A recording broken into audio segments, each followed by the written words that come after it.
Assalamu alaikum, welcome to Generation Y. Every Sunday 4:30 to 5:30 here on IQRA TV. I'm your host Bilal and I'm here with Tala. Assalamu alaikum. Walaikum salam. And today we're going to be discussing health and fitness. So Tala, why is health so important to us? Yeah, so health obviously is very important in everyone's life, and as a student I would say that health is important to get through education, to get good grades in school. You need you need to be healthy, you need to exercise often. It also helps with when you get older as well, living longer, being able to work for longer periods, till over 60s. So it's always good to have a good health, exercise more often, having the right diet. It just help you get through life. Yeah, it's like health's the backbone to everything in your life. Work, enjoying yourself, school, for everything you need health. It's like the most important thing you could have in life. Like, do you think that you focus a lot on your health and maintain a good diet? Well, to be honest, a couple of years back, yeah, I would say I did used to exercise quite often. But as you get older, you have like more duties of going to school, education and stuff. So I would say that I've lacked a bit in exercising and having the right diet as well. For example, I don't have breakfast in the morning sometimes because I get late for school. So for myself, I have to work on that. Exercise more often, having the right diet as well. So you think it's had like an effect on you, like not keeping a good diet, not exercising as often? Yeah, kind of, because you just become more lazy, don't you? So, and sleep more. So it's better to have the right diet obviously and exercise more often. And yeah, speaking of healthcare and not exercising enough, many diseases related with these things are things like type 2 diabetes, heart disease, risk of stroke and gallbladder disease. Yeah, and obesity is definitely the origin of all the diseases you mentioned. And I was surprised to see as well that the UK is still on a level all right compared to America.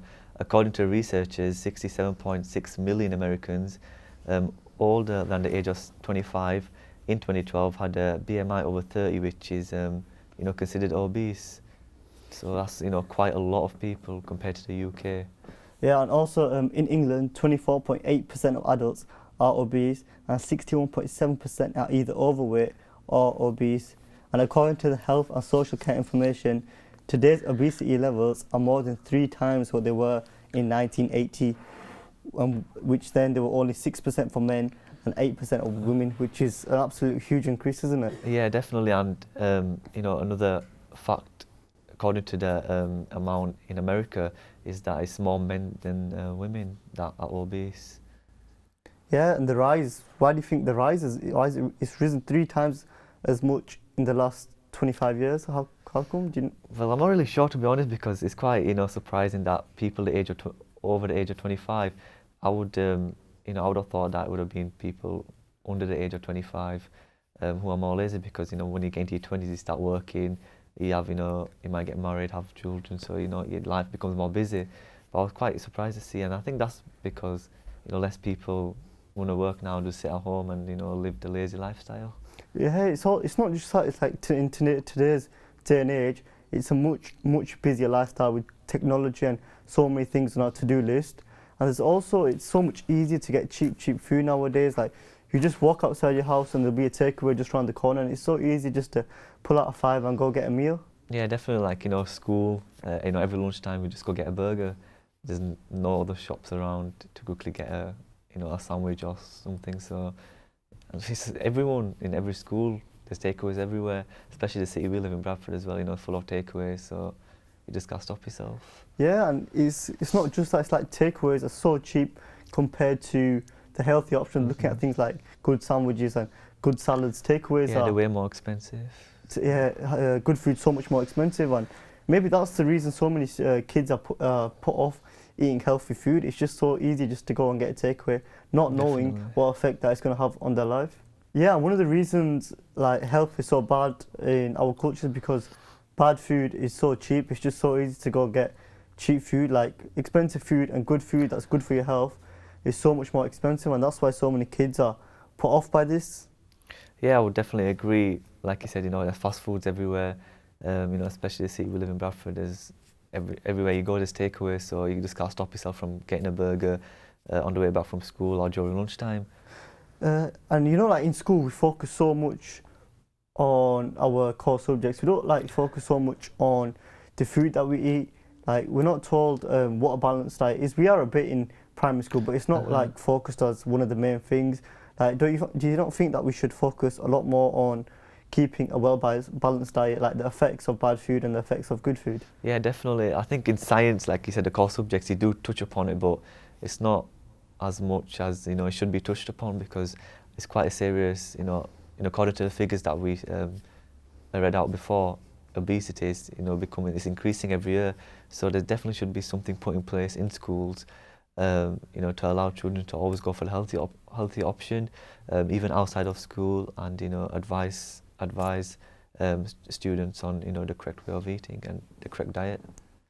Yeah, and as well as good food, you should also exercise regularly on a daily basis to maintain good health.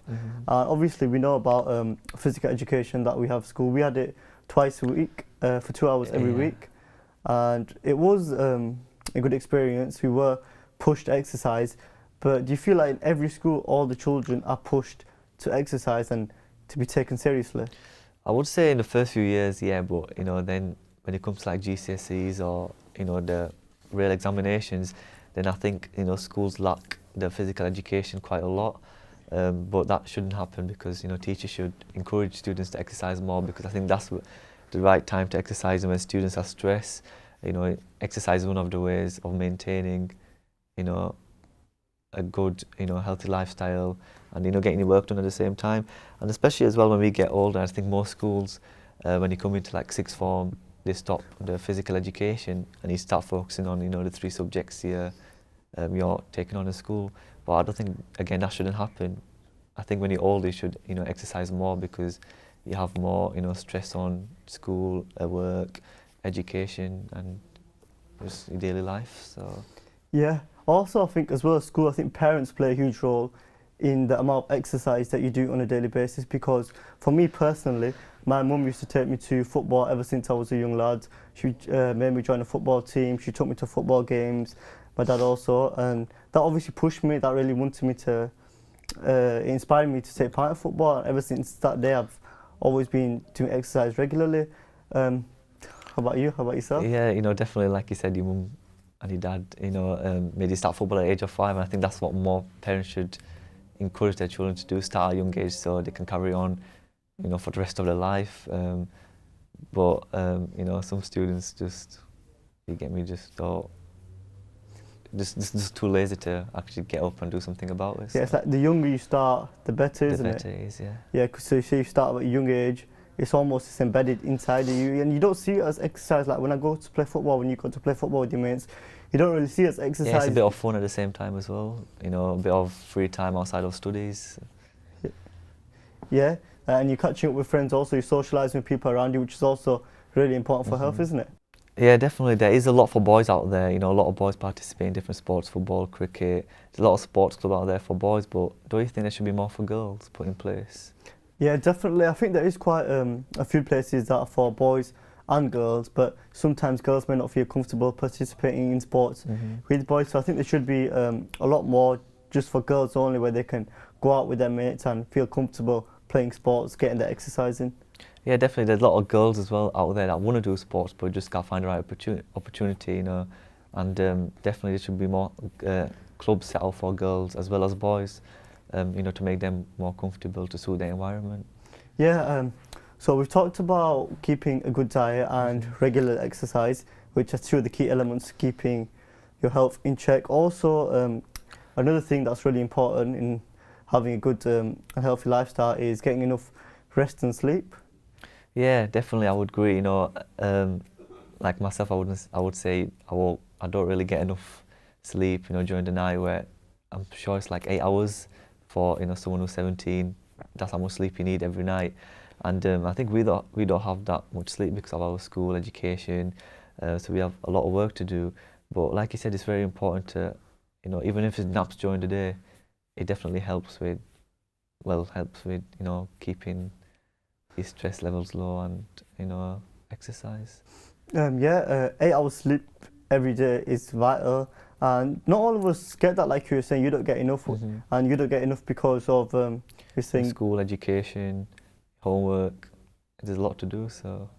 Yeah, like we were saying before, it is like a really busy time. But as well as that, we've got technology on our hands.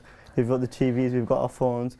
And I think that really it affects our sleep. Like, you're not supposed to use the phone 1 hour before you go to sleep. But even in bed, we're on our phone, we're on social media, and we're watching TV, which, as well as disturbing your sleep, has a lot of other side effects, such as addiction and social media. Yeah, definitely has a lot of side effects. You know, phones, the use of phones has definitely increased over the last few years. A lot more students use it every night, like you said. You know, every morning, first thing when they wake up, they use their phones, and like you said, that has a massive impact on their sleep, and you know, the way they do it at school as well. As a generation, we've become almost dependent on our phones. It's something that's inside of us and something we can't live without for even a single day. And it's like, it's had so much effect on our health. We're addicted to our phones. Not just our phones, we're addicted to our social media. We're addicted to keeping up with celebrities and our friends. And that also has like a really bad effect on our health, because we're always constantly checking ourselves out. We look at ourselves in the mirror, we're thinking, oh, do we look good enough? Are we getting enough likes? And obviously that plays in the back of your mind. Yeah, and you know, that affects you know, the way you do at school as well. The grades that you get at school, if you're addicted to social media, you spend more time on social media than you do with your school homework. And like we advised the audience as well in last episode as well, that, you know, especially when it comes to the times where you're doing your GCSEs, A-levels, you know, turn your phone off for revision. You know, don't go on it as much. Delete social media accounts, because it does really help.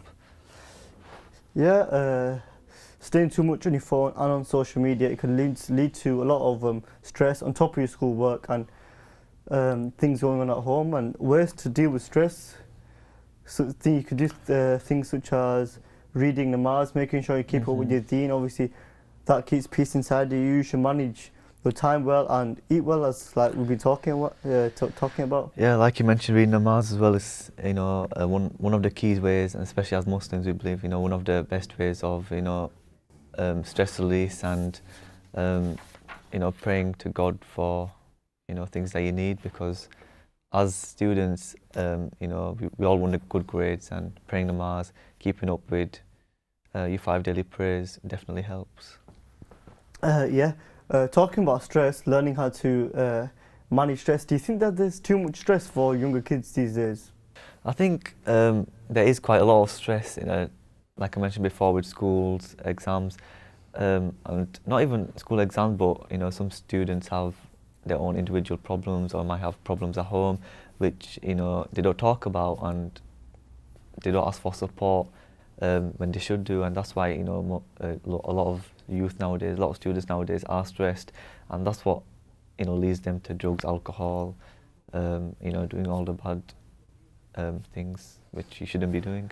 This is all caused by stress, isn't it? And it's not seen to be as much as a problem as stress. It's seen as the child's personality now, day and age. Do you not think like it's a bad child, that's why he smokes? It's a bad child, that's why he's going to parties, he hasn't been raised right? But it's not all because of that, is it? It's a lot of the reason that a child smokes, or he does drugs, or he does these bad things, is the side effect of something else, for example, stress. And that's why, you know, youth nowadays need to learn how to manage stress, and especially, you know, learning how to use their time effectively. Like I mentioned before, turning off social media, and, you know, especially in schools as well, you know, asking if there's something wrong, ask for, you know, teachers' help, ask for your parents' support. If not your parents, not your teachers, ask a close friend, you know, for support, or someone, you know, that will help you. Yeah, speaking on mental health, you know, school do a little bit on mental health, like for year 9s, I think it was for us, there came in a teacher in assembly talking about mental health and the problems of mental health and what we can do.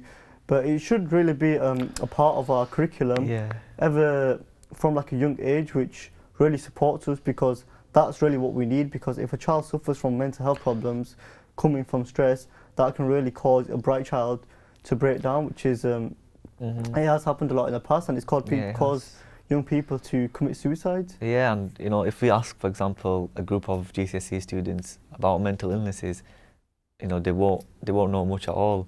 And that's because, like you said, schools will teach it. You know, schools will teach it all. They're not getting the support that they need, especially in, you know, vital times of their, you know, lifetime. So, like you said, more, you know, more workshops in schools. Like I said, become part of the curriculum, which would be, you know, an excellent idea as well. Yeah, I like the point that you mentioned, not knowing about mental illnesses and mental health. Like, you'd ask a child in GCSEs who are doing their GCSEs, like you were saying, what is a mental health problem? Do you know anyone who suffered from mental health? And chances are they're going to say no. But what they don't know is that if they're suffering from stress, a lot of stress, chances are they have got a mental problem, but they don't know about it. And because they've had it for so long, they think that it's normal. Yeah, and that's when, you know, when they actually don't know what to do, and they will start worrying, but they think it's like it's normal. It's that time of their life where they will be stressed, but like you said, they don't really know they have a mental illness. So we would, you know, advise people obviously to go see someone, like I said, ask for support, you know, see your doctors, see GP, you know, ask them. I think that should be another thing, part of schools as well, where you get, you know, someone like a nurse or doctors, they come and check, you know, check how people are doing on a regular basis, because I would say a lot of people don't know that they have mental illnesses, but a lot of people do. Yeah, stress is like almost common. It's almost normal to have in this DNA. That's why we don't think to treat it. I think it's like it's definitely seen as normal, and yeah, that's why people don't go and think, oh, I need to get rid of this stress. For some people, a little bit of stress can be a good thing because it can push you to do well, but just that too much can cause you to jump off the edge and just make a bad turn in life. Yeah, and there are a lot of ways that, you know, people can manage this, and exercise more, like we were saying, have the right diet. There's a lot of ways. So yeah. Also, things leading to stress, which is a health problem, is children in school being told to follow subjects or go to pursue careers which pay highly instead of careers that they enjoy. yeah, you know, I can relate to a few people myself as well that I've seen, you know, are stressed because they work in an environment where they don't want to work at, but they have to work because they need to earn money for their parents, for their family. And, you know, a lot of people, especially in A-levels, have gone like a year or two behind, but, you know, for their parents' sake, or to not make their parents upset, they carry on with stress on their mind, and then at the end still get bad results. Yeah, so it is really important to enjoy every day of your life, to make sure you enjoy the present, because that's what's going to lead to a happy life in the future. And it's really important that you enjoy all 7 days of your week, not just 5 days, not just to work and live life on the weekend. You should live your life every single day of the week, and that's why it's really important to pursue a career that you enjoy. Yeah, and finding the right work balance as well. A lot of people focus, you know, use more of their energy on one particular, you know, part of their life, and that's what needs to change. They need to find a strategy that works for them to vary, you know, what they do in their daily life. Okay, so that's all we have time for. We're just going to go for a quick break, and we'll see you after the break. Assalamu alaikum wa rahmatullahi wa barakatuh.